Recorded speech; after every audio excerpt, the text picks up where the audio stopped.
Right bulletin లో breaking చూస్తున్నాం. Vijayawada Krishnalanka PS లో సాయి కృష్ణ మృతి కేసులో భాగంగా సిఐ నాగరాజు కస్టడీపై సుప్రీంకోర్టు తీర్పునిచ్చింది. రాష్ట్ర ప్రభుత్వ బాధలను ధర్మాసనం పరిగణలోకి తీసుకుంది. ఇక రాజమండ్రి జైల్లోనే విచారించాలంటూ కూడా ట్రయల్ కోర్టు అలాగే హైకోర్టు ఇచ్చినటువంటి ఆదేశాలను పక్కన పెట్టింది. ఇక నిందితుడిని విజయవాడలోని తమ విచారణ కేంద్రం లేదా ఇతర భద్రత కలిగినటువంటి ప్రదేశాలకు తీసుకెళ్లి విచారించవచ్చు అంటూ కూడా తెలియజేసింది. కస్టోడియల్ దర్యాప్తులో భాగంగా నిందితుడిపై ఎలాంటి దాడి జరగకూడదంటూ తేల్చి చెప్పేసింది. ఇక విచారణ మొత్తం కూడా వీడియో రికార్డింగ్ చేయాలంటూ ఆదేశించింది సుప్రీంకోర్టు.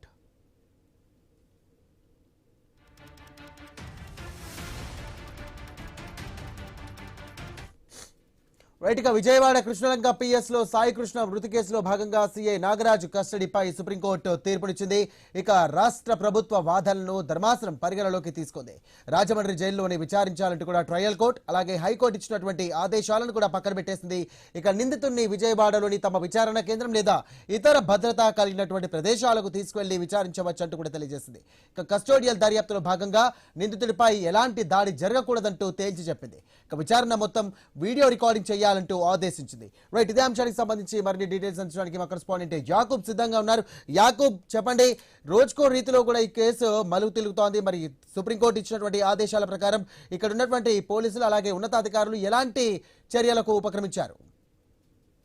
తెలుగు రాష్ట్రాల్లోనే తీవ్ర కలకరం రేపిన సాయి కృష్ణ మృతి కేసు సంచలనాలకు గురైందని కూడా చెప్పుకోవచ్చు. ఈ నేపథ్యంలో సుప్రీంకోర్టు న్యాయస్థానం కీలకమైన తీర్పు వెలువరించింది. ఈ కేసులో ప్రధాన నిందితుడిగా ఉన్న సిఐ నాగరాజు పోలీస్ కస్టడీపై దాఖలు చేసిన పిటిషన్ పై సమగ్ర విచారణ జరిపిన ధర్మాసనం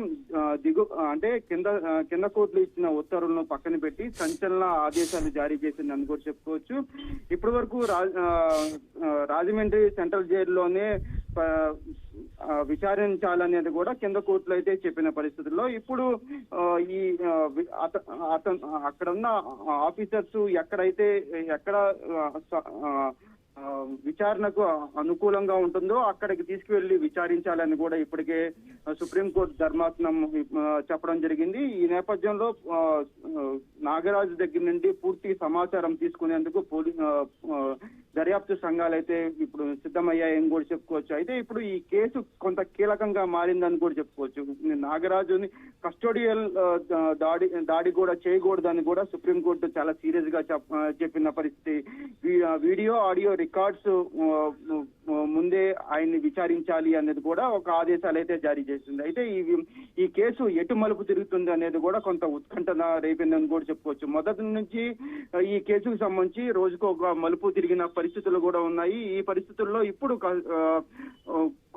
కోర్టు ఆదేశాల మేరకు సుప్రీంకోర్టు ఆదేశాల మేరకు ఇప్పుడు విచారణ జరిగితే సిఐ ఎటువంటి సమాచారం ఇస్తారు, ఎటువంటి విషయాలు బయటకు వస్తాయి అనేది కూడా కొంత ఉత్కంఠ రేగిందని కూడా చెప్పుకోవచ్చు. సాయి, రైట్, ఇప్పటికే దాదాపుగా ఇటు సిఐ వ్యవహారం పైన కూడా ఇటు రాష్ట్ర సర్కార్ కూడా పలు కేసుల కింద నమోదు చేసింది. దీనికి సంబంధించి కూడా ఈ కేసులో భాగంగా ప్రత్యేకంగా సిఐ యొక్క హస్తం ఉంది అని చెప్పేసి కూడా కొన్ని విచారణ సంబంధించినటువంటి సంస్థలు కూడా కొన్ని వివరాలు కూడా బయటపెట్టింది. సో ఈ యొక్క పరిణామంలో భాగంగా ఇప్పుడు సుప్రీంకోర్టు ఇచ్చినటువంటి ఆదేశాల ప్రకారం చూస్తే కనుక ఇంకా కాస్త లోతుగా వెళ్లాల్సిన అవసరం ఏమైనా కనిపిస్తుందా ఈ సంబంధించినటువంటి కేసు విషయంలో? ఖచ్చితంగా, ఎందుకంటే ఇప్పటి వరకు కొన్ని సమస్యలే కానివ్వండి, కొంతమంది విశ్లేషణలే కానివ్వండి చూసుకుంటే నాగరాజు సాయిని తీసుకొచ్చిన విధానం కానివ్వండి, స్టేషన్ దగ్గరికి తీసుకొచ్చిన విధానం, అదేవిధంగా సీసీ ఫుటేజ్ మొత్తం లేకుండా చేయడం, అదేవిధంగా అదే బిల్డింగ్ మీద కొన్ని అస్థికలు దొరకడం, ఇదంతా కొంత